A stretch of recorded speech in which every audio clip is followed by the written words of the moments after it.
School के बच्चों के माता पिता और आए हुए हमारे नौजवान भाई और बुजुर्ग, सबसे पहले तो मैं आपका इस स्कूल में न्यू शताब्दी हाई स्कूल में पहुंचने पर सबका दिल की गहराइयों से हार्दिक अभिनंदन करता हूं, स्वागत करता हूं। मैं सिर्फ गर्मी ज्यादा है, मैं दो चार बातें आपको बताऊंगा और आपके सुनने की है, आपके फायदे की है, आपके बच्चे के फायदे की है और आपके फायदे की है। जरूरी है आपके बच्चों के लिए शिक्षा बहुत जरूरी है, क्योंकि आज अगर मैं यहां स्टेज पे बोल रहा हूं तो वो शिक्षा का महत्व है। हमारे पिताजी ने हमको दिन रात मेहनत करके हमारे को पढ़ाया और इस मुकाम पे पहुंचाया कि हम जो स्टेज पर चढ़ करके आपके बच्चों को इनाम भी दे रहे हैं और दो शब्द भी बोल रहे हैं। वो सिर्फ शिक्षा के ऊपर, हम अगर शिक्षा नहीं होती तो शायद हम बोल भी नहीं पाते। मैं सभी पेरेंट्स से, सभी माता पिता से मैं एक ही बात कहना चाहता हूं, अगर आपने अपने बच्चों के लिए अगर कुछ कमाना है तो मेहनत करके आप अपने बच्चों को पढ़ाइए। जब बात आती है बच्चों की पढ़ाई की, ये भाई सुन लो ना ये बातें, जब आपके बच्चों की पढ़ाई की बात आती है, जब आप उससे थोड़ा सा, मैं ये समझता हूं कि जिम्मेवारी आपकी कम समझते हो आप। जैसे आज आपने देखा हमारे पास 400 साढ़े 400 बच्चे हैं और पेरेंट्स जो है ठीक है अच्छी स्ट्रेंथ में है, लेकिन वही पेरेंट्स आए हुए हैं जो पढ़ाई को महत्व देते हैं, पढ़ाई की एक ये समझते हैं कि पढ़ाई कितनी जरूरी है।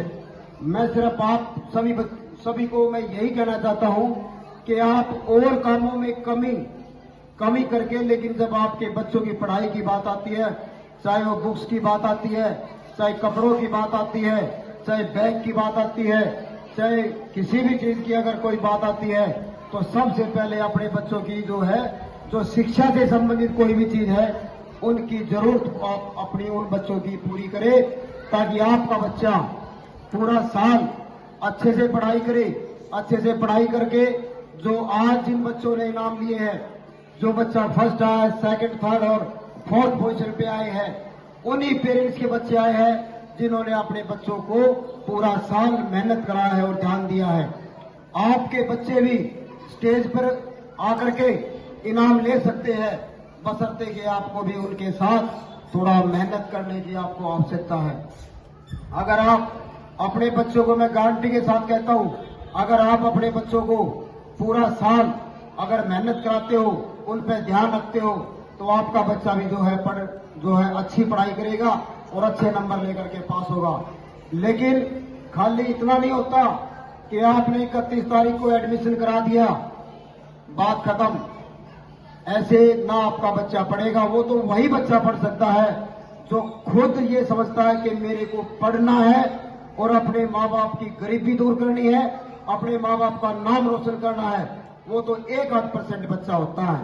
सारे के सारे बच्चे ऐसे थोड़ी ना होते जो जिम्मेवार होते हैं। उनको समझाना होता है। जैसे आप देखो, जब छोटे छोटे बच्चे होते हैं, अगर आप उनको नहीं कुछ समझाओगे, नहीं उनको पढ़ाओगे, क्या वो नाम तक बोल सकता है? नहीं बोल सकता। जब तक आप अपने बच्चे को अच्छे संस्कार नहीं दोगे, अच्छे उनको शिक्षा नहीं दोगे, अच्छे उनको ओढ़ने पहनने के कपड़े नहीं दोगे, तो वो कैसे सीखेगा? मेरा कहने का अर्थ यही है कि जब आप छोटे से बच्चे को जिस ढंग से आप ढालते हो, उसी ढंग से आपका बच्चा होता है।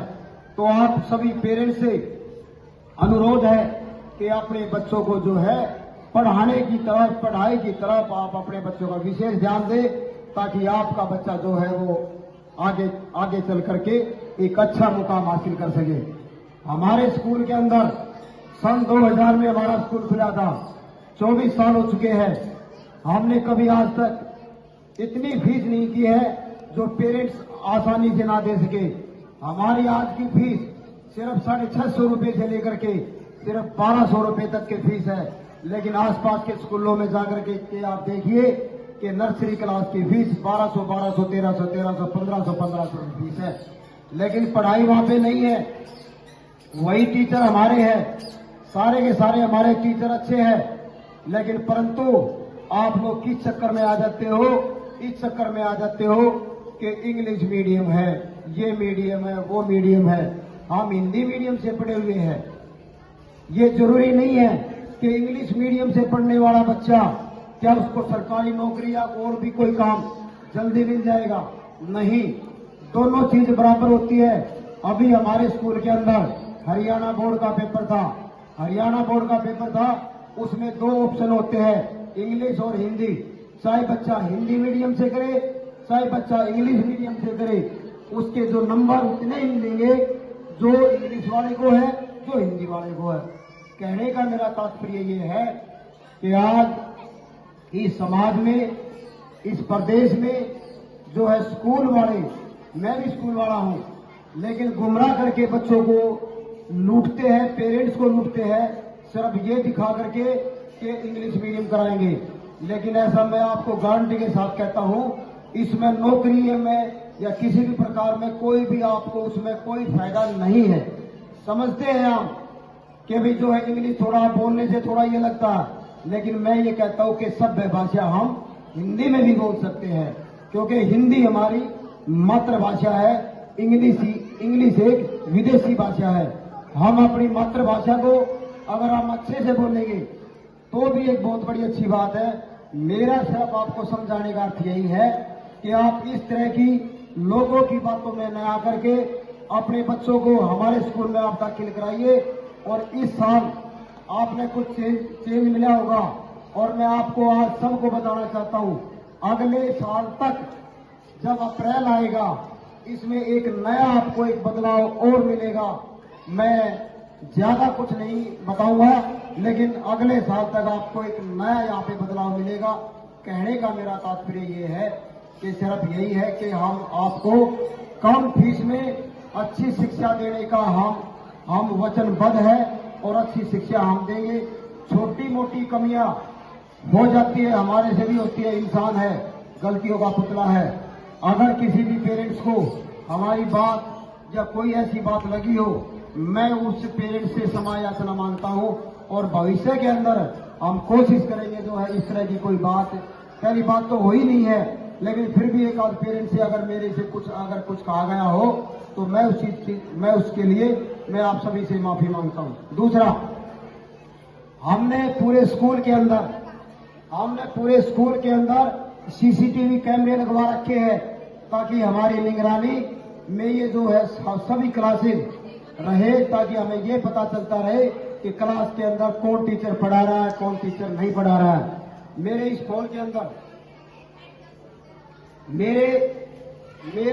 के अंदर ये जो भी मैं यहाँ पे से हूं ना हूं, लेकिन मेरे फोन के अंदर वो सारी चीजें होती है, लाइव चलता रहता है। मैं देखता रहता हूं कि कौन स्कूल में कौन टीचर पढ़ा रहा है या कौन टीचर नहीं पढ़ा रहा है।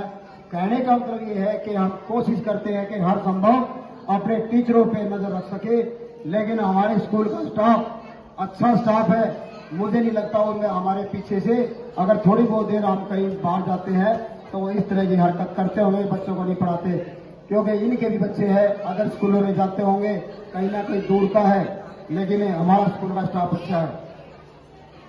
और जैसे बाबूजी ने बताया था कि हमारे स्कूल के अंदर हरियाणा बोर्ड का सेंटर आया है। हरियाणा बोर्ड का सेंटर उस स्कूल में आता है जिस स्कूल को स्थायी मान्यता होती है, यानी कि परमानेंट रिकॉग्नाइज्ड। हमारा स्कूल जो है परमानेंट मान्यता प्राप्त है, तभी हमारे स्कूल के अंदर हरियाणा बोर्ड के सेंटर पड़े हैं। आप लोगों ने अभी देखा होगा, अभी हमारे 10-15 दिन से जो है 10वीं क्लास के जो हरियाणा बोर्ड के पेपर थे हमारे स्कूल में चले हैं, और सरकार से जो है यहाँ पे सभी आए हैं, फ्लाइंग भी आई है, अफसर भी आए हैं, स्कूल को चेक करके भी गए हैं। मेरा सिर्फ यही बताने का ये है कि हमारा स्कूल परमानेंट मान्यता प्राप्त है। हमारे स्कूल को के सर्टिफिकेट को आप पूरे इंडिया में कहीं पर भी ले जाकर के अपने बच्चे को दाखिल करा सकते हैं। तो ये मैंने कोई भी ना एडमिशन फीस लिया जाएगा, ना एनुअल चार्ज लिया जाएगा, ना कोई फंड लिए जाएंगे, किसी भी प्रकार का कोई बेकार का कोई भी खर्चा नहीं लिया जाएगा। अगर सिर्फ आपने सिर्फ 1 महीने की फीस यानी कि अप्रैल की फीस जमा कराइए, और आपके बच्चे का एडमिशन हो जाएगा। यानी कि no admission fees, no annual charge या कोई भी किसी प्रकार का कोई भी खर्चा आपसे नहीं लिया जा रहा। अगर आज आप अपने बच्चे की फीस भी जमा कराएंगे, ये आपको हम 2-3 दिन का समय दे रही है। एक आज ये पेरेंट्स सुने भाई, एक तो 30 तारीख को आज आपका एडमिशन फ्री है, एक 31 तारीख को आपका एडमिशन फीस फ्री है, फिर 1, 2 और 3 यानी कि 3 तारीख तक आपका किसी भी प्रकार का कोई एडमिशन फीस नहीं, कोई एनुअल चार्ज नहीं या कोई अदर चार्जेज नहीं। तो आप अपने बच्चे की सिर्फ इस अगली क्लास की फीस भी जमा करा सकते हैं। ये सब के लिए सूचना है। कई बार हम कहते हैं कि पेरेंट्स आते हैं 4 दिन के बाद, बोले जी आपने कहा था, मैं पूछता हूं भी क्या कहा था, मैंने फिर भी कहेंगे कि जी ये कहा था। भाई जो तारीख आपको दी गई है वहां तक तो है आपकी छूट, 3 तारीख तक। अगर 3 तारीख के बाद कोई पेरेंट्स आएगा तो उसमें हम जो है उसके बारे में फिर हम सोचेंगे, एडमिशन फीस चाहे एनुअल चार्ज है वो फिर हम जो है बाद में देखेंगे। और ये तो थी एक सूचना आपको। इसके बाद सिर्फ एक प्रोग्राम